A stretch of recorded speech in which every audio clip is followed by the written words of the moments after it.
കുഴഞ്ഞു വീണ യുവാവ് ആംബുലൻസ് കിട്ടാതെ പ്ലാറ്റ്ഫോമിൽ കിടന്നു മരിച്ച സംഭവത്തിൽ സ്വമേധയാ കേസെടുത്ത് മനുഷ്യാവകാശ കമ്മീഷൻ 15 ദിവസത്തിനകം റിപ്പോർട്ട് നൽകാൻ പോലീസിനും റെയിൽവേക്കും നിർദ്ദേശം നൽകി.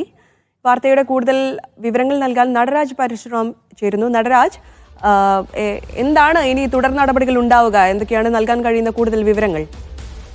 തിങ്കളാഴ്ച പുലർച്ചയോടുകൂടിയാണ്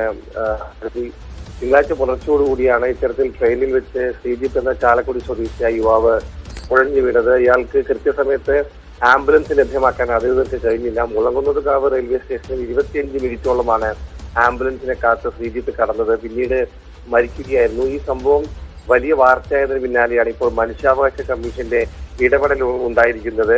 കമ്മീഷൻ സ്വമേധയാ കേസെടുത്തിട്ടുണ്ട്. കമ്മീഷൻ അംഗം വി ഗീതയുടേതാണ് ഉത്തരവ്. സംഭവത്തിൽ 15 ദിവസത്തിനകം റിപ്പോർട്ട് നൽകാനാണ് പോലീസിനും റെയിൽവേക്കും കമ്മീഷൻ നൽകിയിരിക്കുന്ന നിർദ്ദേശം. തൃശൂർ സിറ്റി പോലീസ് കമ്മീഷണർക്കും സദേൺ റെയിൽവേ ഡിവിഷണൽ മാനേജർക്കുമാണ് ഇത്തരത്തിൽ നിർദ്ദേശം നൽകിയിരിക്കുന്നത്. കഴിഞ്ഞ തിങ്കളാഴ്ചയാണ് ഈ സംഭവം ഉണ്ടായത്. അതിന് പിന്നാലെ റെയിൽവേ ആരോപണം നിഷേധിക്കുകയും റെയിൽവേക്കെതിരെ ശ്രീജിത്തിന്റെ കുടുംബം രംഗത്ത് വരികയും ഒക്കെ തന്നെ ചെയ്തിരുന്നു. അതിന് പിന്നാലെയാണ് കമ്മീഷന്റെ ഇടപെടൽ. ഇക്കാര്യത്തിൽ അസ്വാഭാവിക മരണത്തിന് കേസെടുത്ത് റെയിൽവേ പോലീസ് അന്വേഷണം നടത്തുകയാണ്.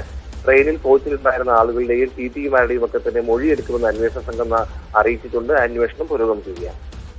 ശരി, നടരാജ് പരശുറാമാണ് ഈ വാർത്തയുടെ വിശദാംശങ്ങൾ നൽകിയത്.